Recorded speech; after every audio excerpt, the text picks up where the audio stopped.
नंदन 45 साल के हैं, कानपुर के रहने वाले हैं। उनको एंजाइना की शिकायत है। एंजाइना पेन सीने में उठने वाले दर्द को कहते हैं, जो दिल को सही मात्रा में खून नहीं मिलने के कारण होता है। यानी इसमें ब्लड फ्लो कम होता है, जिसके कारण इंसान को सीने पर बहुत प्रेशर महसूस होता है, भारीपन लगता है। अब हाल फिलहाल में नंदन के कुछ टेस्ट हुए थे। ब्लड टेस्ट में ये पता चला कि उन्हें हाई कोलेस्ट्रॉल की समस्या है। डॉक्टर ने उन्हें अपने कोलेस्ट्रॉल पर कंट्रोल करने की सलाह दी है। ऐसा ना कर पाने पर उन्हें दिल से जुड़ी बीमारियां भी हो सकती हैं और यहाँ तक कि हार्ट अटैक भी पड़ सकता है। नंदन चाहते हैं कि हम कोलेस्ट्रॉल पर बात करें। ये किन कारणों से बढ़ जाता है, इसे कम करने के लिए क्या किया जा सकता है, डॉक्टर से पूछकर लोगों को बताएं। वैसे आपने कोलेस्ट्रॉल शब्द कई बार सुना होगा। अमूमन कोलेस्ट्रॉल एक बुरी चीज माना जाता है, जिसके बढ़ने से दिल से जुड़ी दिक्कतें, समस्याएं हो सकती हैं, पर यह सही नहीं है। कोलेस्ट्रॉल हमेशा बुरा नहीं होता, अच्छा कोलेस्ट्रॉल भी होता है। दोनों में क्या फर्क है, ये समझते हैं, पर उससे पहले ये जान लीजिए कि कोलेस्ट्रॉल आखिर होता क्या है। हार्ट की बीमारी में कोलेस्ट्रॉल का बहुत ही बड़ा योगदान होता है। कोलेस्ट्रॉल एक सैचुरेटेड फैट होता है,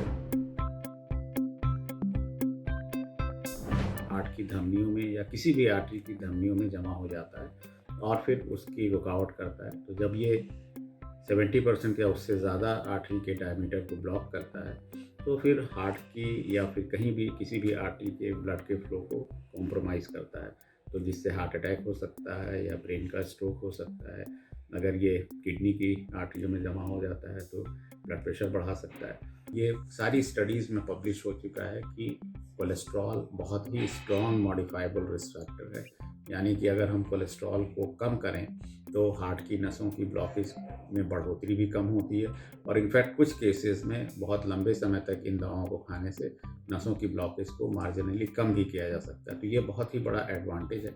अगर मान लें कि किसी के कोलेस्ट्रॉल बढ़ा हुआ है, जैसे कई लोगों की फैमिली हिस्ट्री होती है जिनमें कोलेस्ट्रॉल ज़्यादा है या साथ में शुगर की बीमारी है या लाइफस्टाइल सेडेंट्री है जिससे कि कोलेस्ट्रॉल ज़्यादा है, तो उसको कम करने की कोशिश करनी चाहिए। क्योंकि अगर बहुत दिनों तक कोलेस्ट्रॉल को हाई रखते हैं तो फिर वो हार्ट की धमनियों में जमा होकर के फ्यूचर हार्ट डिजीज़ को कर सकता है। कोलेस्ट्रॉल की जांच हम कर सकते हैं। लिपिड प्रोफाइल ब्लड के टेस्ट से पता चलता है कि कोलेस्ट्रॉल कितना है और हम इसको प्लाक के फॉर्म में एंजियोग्राफी के द्वारा दिखा सकते हैं कि हार्ट की नसों में ब्लॉकेज है तो कॉरोनरी एंजियोग्राफी की जा सकती है या ब्रेन की नसों की एंजियोग्राफी की जा सकती है।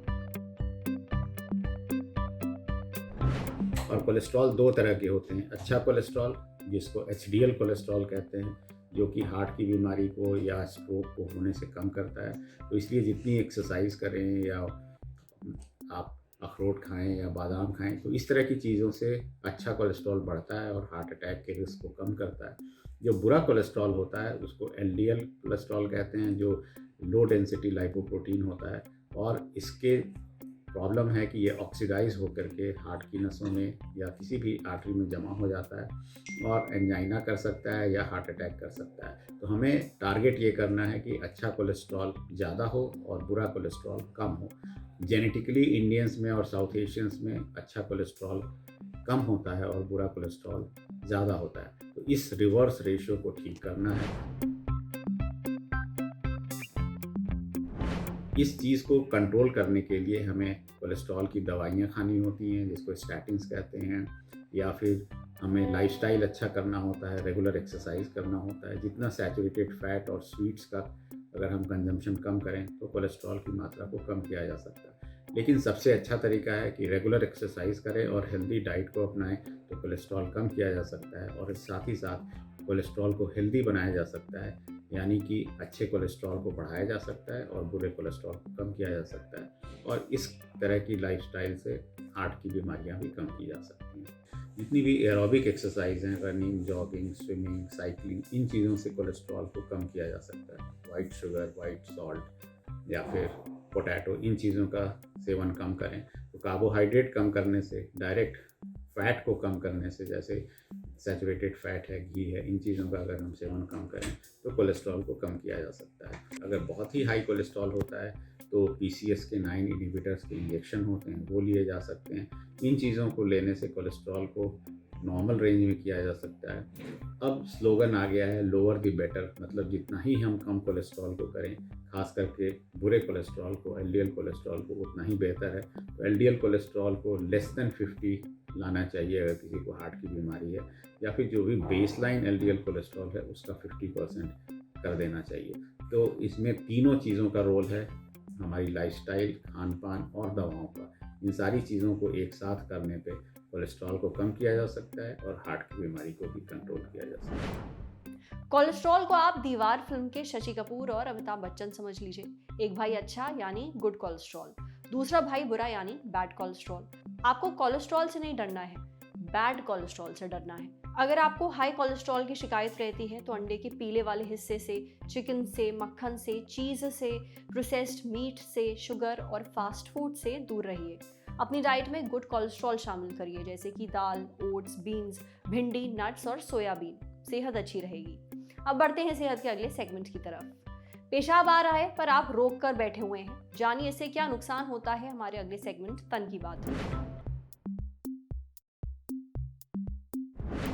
ऐसा अक्सर होता है कि किसी ना किसी वजह से हमें पेशाब रोकना ज़रूरी लगता है, फिर वो चाहे आधी रात की नींद से उठकर टॉयलेट जाना हो या फिर मॉल या पार्क वगैरह के पब्लिक टॉयलेट यूज़ करने से कतराना हो। लेकिन क्या इससे कोई नुकसान हो सकता है?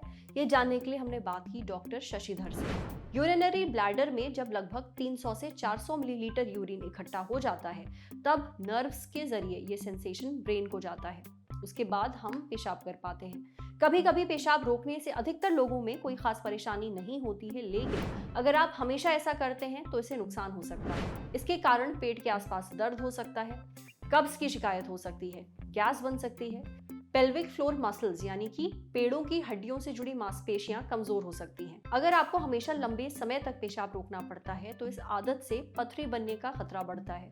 ज्यादा देर तक पेशाब रोकने से ब्लैडर यानी जहां पे यूरिन इकट्ठा होता है वहां की मांसपेशियां कमजोर हो सकती हैं। पेशाब रोकने की आदत से ब्लैडर के इन्फेक्शन का खतरा भी बढ़ जाता है। जिसको प्रोस्टेट की प्रॉब्लम है, जैसे पेशाब और ब्लैडर पर कंट्रोल से जुड़ी समस्याएं, उनमें यूरिनरी रिटेंशन की समस्या भी हो सकती है।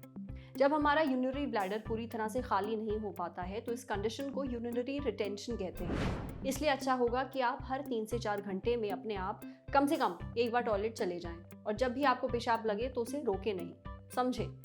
अब बारी है सेहत के आखिरी सेगमेंट की, खुराक, एक झकास सी हेल्थ टिप।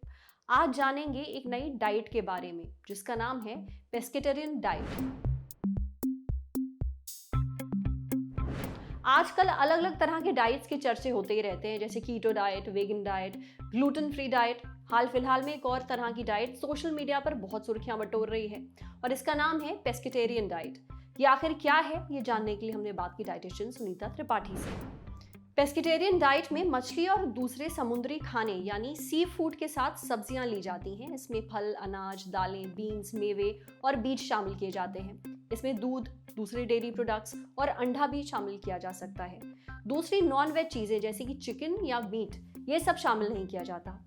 इससे वेजिटेरियन डाइट के फायदे के साथ साथ हाई प्रोटीन और हेल्दी फैट वाली मछलियों का फायदा भी मिल जाता है। सुनीता त्रिपाठी कहती हैं कि समुद्री मछलियां ओमेगा फैटी एसिड का अच्छा सोर्स होती हैं। ये दिल की सेहत के लिए बहुत अच्छी होती हैं, दिमाग के लिए भी अच्छी होती हैं। उनके मुताबिक हफ्ते में ज्यादा से ज्यादा 3-4 बार मछली खाई जा सकती है। वहीं इस डाइट में आपको बाकी पोषक तत्वों का भी ध्यान रखना चाहिए, जैसे आयरन की कमी ना हो। इसके लिए जरूरी है कि दालें, पालक, हरी पत्तेदार सब्जियां और ब्रोकली वगैरह को खाने में रोज शामिल करें। अगर आप एक्सरसाइज के साथ सही तरीके से इस डाइट को अपनाते हैं तो तेज दिमाग के साथ ही वजन कम करने भी मददगार साबित हो सकती है। कुल मिलाकर अगर इस डाइट को सावधानी के साथ अपनाया जाए तो ये एक अच्छी डाइट है।